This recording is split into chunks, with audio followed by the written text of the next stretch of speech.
Our brains have a nasty tendency to play tricks on us and rationalize things when we are hungry. And since it is Christmas soon, I wanted to do at least one video on dieting and cutting in general for whatever purpose you want to achieve. And today's topic is thus the various ways you likely cheat yourself on a cut. And I will pretty much guarantee you that one or the other will be also a behavior you display, even though you might not be consciously aware of it. And I will thus present a broad collection of the most common things people often willingly ignore or overlook. And if you want optimal results, try to keep the cheating to a minimum and try to keep yourself accountable. But now let's begin. The first thing on the list is drinks. Drinks in general have calories, even though you technically do not eat them. Most lemonades have calories, milk has calories, all the drinks out there have calories. And if the drink does not have calories, like coffee or tea, it is very likely that many of you add calories to it in the form of sugar or cream or things like that. And thus you should also try to count those things. If you add calories to it, it has calories now, so count it. The next thing is alcohol. Alcohol might even be considered a macronutrient in some places of the earth. It has 7 calories per gram and is the second most dense macronutrient after fat. And one beer, for example, has about 150 kilocalories. There is a saying in Germany that you get a beer belly, and that exists for a reason. People that drink a lot of beer consume much more calories than other people. Try to really count the alcohol that you drink. It has calories. It has a lot of calories. And after that comes cooking oils, which also has quite a lot of calories. After all, fat and oils are the highest calorie-dense macronutrient with 9 calories per gram. That's quite a lot. And each tablespoon of oil we add to a pan will lead to about 100 to 150 extra calories you consume. And after that, there comes sauces and ketchup and mayo.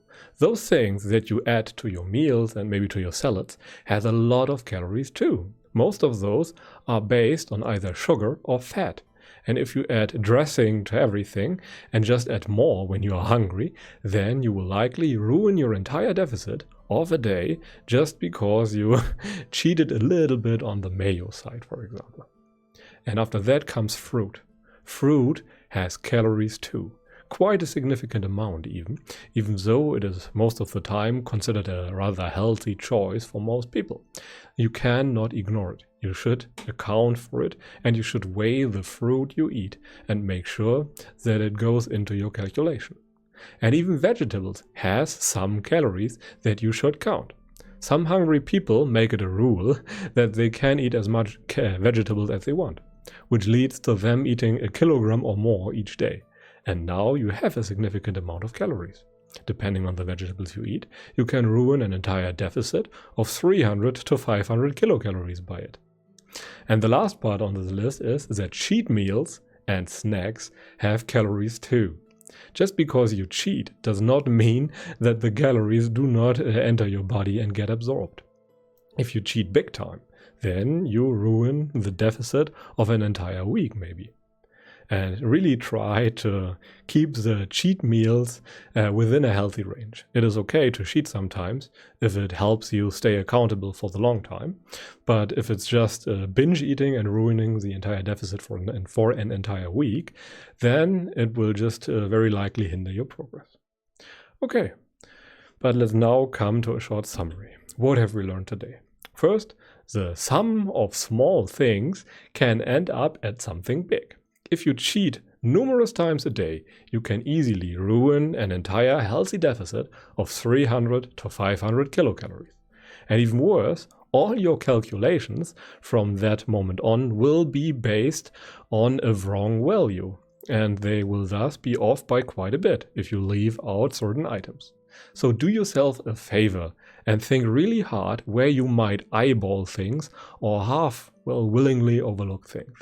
In the end, it is always better to be honest, especially to yourself. And those tips will pay off in the long run, and in the end, calories absorbed versus calories used is always true. Thus, if you follow a calorie counting approach, those tips should very much apply to you. Okay, and that's pretty much it for today. Thank you very much for watching, and if you enjoyed this video, feel free to leave a thumbs up and maybe subscribe to the YouTube channel. If you feel like I missed something, feel also free to let me know in the comment section so that other people can benefit from your wisdom. But until then, I wish you a pleasant day and goodbye.